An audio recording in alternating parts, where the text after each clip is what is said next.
দই বেগুন খুব কম সময়ের মধ্যে চটজলদি যাকে বলে বানালাম। এটা রুটির সঙ্গে, ভাতের সঙ্গে, সব জায়গাতেই ভালো লাগবে। আপনারা অবশ্যই ট্রাই করবেন। খুব কম সময়ের মধ্যে। বেগুনটা আমি নুন দিচ্ছি না, নুনটা পরে দিচ্ছি।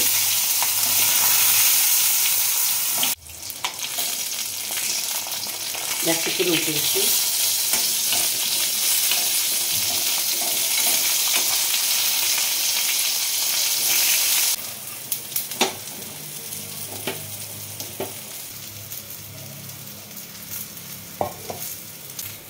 আর দিচ্ছি পানমৌরি।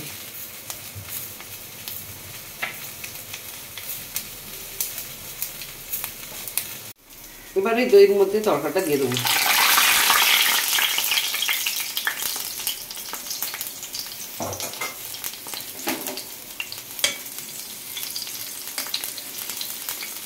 দই মিশ্রণটা আমি দিয়ে দিচ্ছি।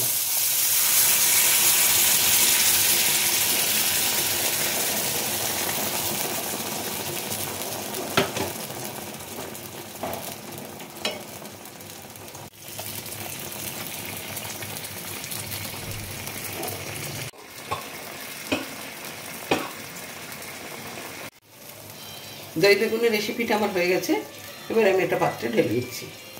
ফ্রেন্ডস, আজকে আমার উপস্থাপনা ছিল দই বেগুন খুব কম সময়ের মধ্যে চটজলদি যাকে বলে বানালাম। এটা রুটির সঙ্গে, ভাতের সঙ্গে, সব জায়গাতেই ভালো লাগবে। আপনারা অবশ্যই ট্রাই করবেন। খুব কম সময়ের মধ্যে কম ইনগ্রিডিয়েন্টস দিয়ে, বাটা মশলার কোনো ঝামেলা ছাড়াই এটা আমি তৈরি করে বানালাম। আপনারা অবশ্যই বানিয়ে খাবেন। আপনারা সবাই সুস্থ থাকুন, ভালো থাকুন। আজকের মতো আমি আসছি। টাটা।